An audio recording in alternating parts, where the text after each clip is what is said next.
भारत के आजाद होने के बाद भारत के पास एक ही खुफिया एजेंसी थी और वो थी आईबी यानी कि इंटेलिजेंस ब्यूरो। आईबी उस समय भारत के आंतरिक मामले और देश के बाहर के मामले दोनों को संभालती थी। लेकिन 1962 के युद्ध में आईबी का एक बहुत बड़ा फेलियर हुआ था, क्योंकि आईबी चाइना द्वारा किए गए हमले की प्रेडिक्शन करने में फेल हो गई थी। ऐसे 1965 में जब पाकिस्तान ने कश्मीर के ऊपर हमला किया था, तब भी आईबी हमले की प्रेडिक्शन नहीं कर पाई थी और इसे भी आईबी का एक बहुत बड़ा फेलियर माना गया था। 1965 के युद्ध में बुरी तरह हारने के बाद पाकिस्तान समझ गया था कि वो भारत से आमने सामने की लड़ाई में कभी नहीं जीत पाएगा और इसी के चलते पाकिस्तान ने हिंदुस्तान में आतंकवाद फैलाना शुरू कर दिया था। पाकिस्तान ने शुरुआत में खालिस्तानी मूवमेंट को हथियार और फाइनेंशियल सपोर्ट देना शुरू कर दिया। आईबी इस मामले में भी फेल हो रही थी, क्योंकि आईबी अच्छी इंटेलिजेंस कलेक्ट नहीं कर पा रही थी। इसी के चलते तत्कालीन प्रधानमंत्री श्रीमती इंदिरा गांधी को एक ऐसी एजेंसी की जरूरत महसूस हुई जो सिर्फ विदेशी खुफिया से संबंधित हो और विदेशी खुफिया को संभाले। प्रधानमंत्री इंदिरा गांधी यह प्रस्ताव लेकर कैबिनेट के पास पहुंची और कैबिनेट से बातचीत करने के बाद उन्होंने उस वक्त आईबी में काम कर रहे रामेश्वर नाथ काव यानी कि आर एन काव को यह जिम्मेदारी सौंपी। आर एन काव ने एकदम ग्राउंड जीरो से काम करना शुरू किया और एक एक एजेंट को उन्होंने खुद चुना। इन एजेंट को सिलेक्ट करने के बाद आर एन काव ने भारत की पहली फॉरेन इंटेलिजेंस एजेंसी का निर्माण किया, जिसका नाम है रिसर्च एंड एनालिसिस विंग यानी कि रॉ। 1971 के युद्ध में रॉ ने काफी अहम भूमिका निभाई थी, जिसके बाद अमेरिकन खुफिया एजेंसी सीआईए के डायरेक्टर ने आर एन काव की टीम को काउबॉय का नाम दिया। 1968 में बनी यह खुफिया एजेंसी भारत के खुफिया इतिहास में एक गेम चेंजर साबित हुई। अब बात आती है 1974 की, जब भारत ने पोखरण में अपना पहला परमाणु परीक्षण किया था। लेकिन अन्य देश भारत से काफी नाराज थे। सभी देश भारत से काफी निराश थे, लेकिन सबसे ज्यादा कोई निराश था तो वो था हमारा प्यारा पड़ोसी देश पाकिस्तान।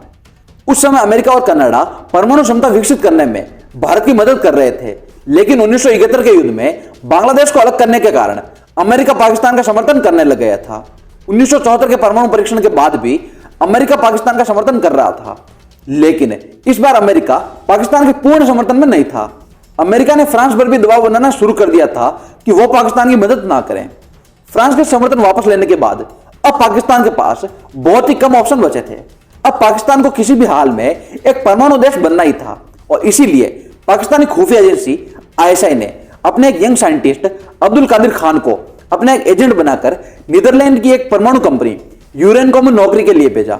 AQ खान वहां नौकरी की आड़ में न्यूक्लियर सीक्रेट चुरा रहा था और एक दिन AQ खान अपनी डच बीवी और बच्चों समेत पाकिस्तान भाग आया। पाकिस्तान वापस आने के बाद AQ खान और आईएसआई ने मिलकर परमाणु संयंत्र लगाने के लिए लोकेशन ढूंढना शुरू कर दिया।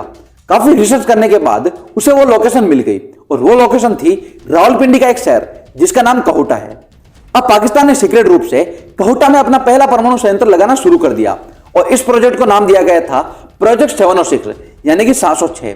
पाकिस्तान के इन इरादों से अनजान फ्रांस भी इस प्लांट को लगाने में पाकिस्तान की मदद कर रहा था, लेकिन चाइना सब जानते हुए भी पाकिस्तान की मदद कर रहा था।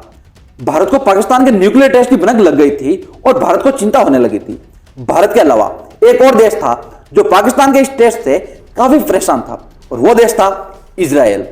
दरअसल AQ खान लगातार नॉर्थ कोरिया का दौरा कर रहा था और इजराइल को यह चिंता सता रही थी कि कहीं न्यूक्लियर बॉम्ब पाकिस्तान के जरिए नॉर्थ कोरिया तक ना पहुंच जाए। इसी कारण इजराइल की खुफिया एजेंसी मोसाद ने भी रॉ की पूरी मदद की। मोसाद और रॉ ने मिलकर पाकिस्तान के प्रोजेक्ट 706 को खत्म करने का निर्णय लिया। रॉ ने पाकिस्तान में फैले अपने पूरे नेटवर्क को एक्टिवेट कर दिया था और उनको क्लियर निर्देश दिए गए थे कि उन्हें पाकिस्तान में मौजूद सभी न्यूक्लियर लैब को ट्रैक करना है और उन पर नजर रखनी है और यह पता लगाना है कि कहां पर न्यूक्लियर बम बन रहा है। और इसी के साथ शुरू हुआ रॉ का यह ऑपरेशन, जिसे नाम दिया गया था ऑपरेशन कहूटा।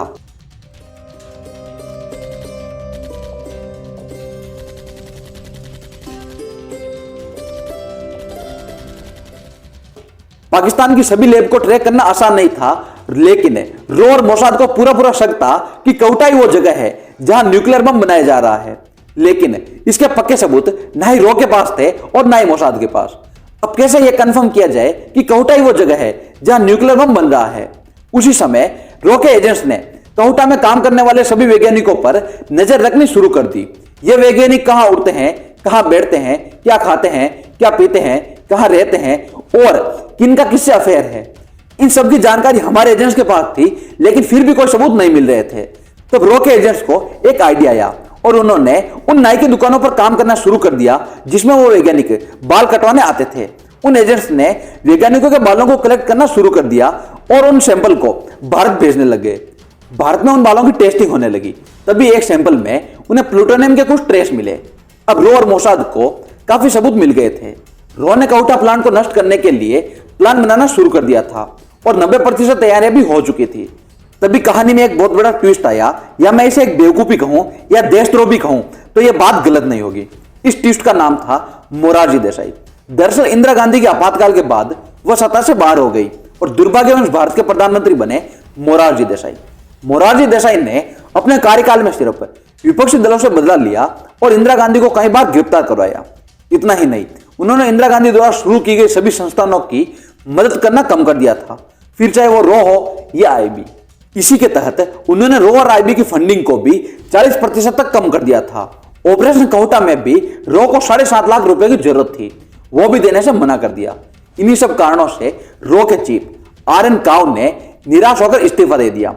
उनके बाद रो के चीफ बने KS नायर और उन्होंने भी PM देसाई के रवैये के कारण इस्तीफा दे दिया। इनके बाद रो की कमान संभाली NF संतोख साहब ने। इन्होंने ऑपरेशन कौटा की भी कमान संभाल ली थी और सभी एजेंट्स ने कौटा प्लांट पर दोबारा नजर रखनी शुरू कर दी थी। उन्होंने प्लांट में काम करने वाले एक वैज्ञानिक को भी अपनी तरफ कर लिया था और वो वैज्ञानिक एक मोटी रकम के बदले सारे सीक्रेट्स भारत को देने के लिए तैयार हो गया था। उस वैज्ञानिक को रुपए देने के लिए संतोख साहब मोरारजी देसाई के पास गए और उन्होंने सारी बात मोरारजी देसाई को बताई। तभी प्रधानमंत्री मोरारजी देसाई ने संतोख साहब को बीच में रोका और पैसे देने से इनकार कर दिया। इनकार करने के साथ साथ संतोख साहब को भाषण भी देना शुरू कर दिया। उन्होंने कहा कि आखिर क्यों रो पाकिस्तान के घरेलू मामलों में पड़ रहा है और रो की इस हरकत से भारत और पाकिस्तान के रिश्ते बिगड़ भी सकते हैं। बेचारे संतोख साहब करते भी तो क्या, वो रो के चीफ थे ना कि ISI के। अगर ISI के होते तो वो शायद पूछते भी नहीं। बेचारे संतोख साहब चुपचाप वहां से वापस चले गए। अगर आपको लगता है कि मोरारजी देसाई का पागलपन यहीं खत्म हो गया तो आप बिल्कुल गलत है। दरअसल मोरारजी देसाई और पाकिस्तान के तत्कालीन प्रधानमंत्री जियाउल हक के बीच काफी अच्छे संबंध थे। वो दोनों अक्सर अनऑफिशियली घंटों फोन पर बात करते थे। मोरारजी देसाई ने सारी हदें तो तब पार कर दी जब एक दिन वो जियाउल हक से कॉल पर बात कर रहे थे और अपने बड़बोलेपन के कारण यह कह डाला, जनरल साहब मुझे सब पता है कि आप कौटा में क्या कर रहे हो और क्या नहीं। आप कौटा में न्यूक्लियर बम बना रहे हो ना, मुझे सब पता है। रो ने मुझे सब बता दिया है। संतोख साहब आए थे, मुझे पूरी ब्रीफिंग देकर गए हैं। दोस्तों, ये थे हमारे देश के प्रधानमंत्री जिनके बड़बोलेपन ने सब खत्म कर दिया। इसके बाद क्या था, जियाउल हक ने ISI को रेड अलर्ट पर डाल दिया और ISI ने ऑपरेशन कौटा में जितने भी एजेंट शामिल थे, वो एजेंट जो अपने परिवार से दूर चंद रुपयों की नौकरी नहीं कर रहे थे बल्कि देश के लिए अपनी जान खतरे में डालकर हमारे लिए दिन रात काम कर रहे थे, उन एजेंट्स को ISI ने तड़पा तड़पा कर क्रूरता से मौत के घाट उतार दिया। दोस्तों, मोरारजी देसाई की इस बेहद शर्मनाक हरकत से हमने हमारे वीर जवान एजेंट्स को तो खोया ही था, साथ ही हमारा इंटेलिजेंस प्रोग्राम भी 10 साल पीछे चला गया था। जो एजेंट्स पाकिस्तान में हमारे देश के प्रधानमंत्री की वजह से शहीद हुए थे, उनके परिवार को आखिरी बार उनका चेहरा देखना भी नसीब नहीं हुआ और ना ही उनका अंतिम संस्कार भी नसीब हुआ। इन एजेंट्स की शहादत के साथ ही इस मिशन इम्पॉसिबल यानी कि ऑपरेशन कौटा का भी निराशाजनक तरीके से अंत हो गया। दोस्तों, यह कहानी थी हमारे रो के एक ऐसे मिशन की जो पाकिस्तान के पूरे परमाणु मिशन को लगभग खत्म करने ही वाला था, लेकिन हमारे देश के प्रधानमंत्री की वजह से सब खत्म हो गया। हम सलाम करते हैं उन वीर जवान एजेंट्स को जो हमारे देश की गंदी राजनीति की भेंट चढ़े। तो दोस्तों, यदि आपको हमारा ये वीडियो पसंद आता है तो वीडियो को लाइक और शेयर जरूर करें। ऐसे ही वीडियोस देखने के लिए चैनल को सब्सक्राइब जरूर करें। मिलते हैं अगली वीडियो में, तब तक के लिए जय हिंद जय भारत।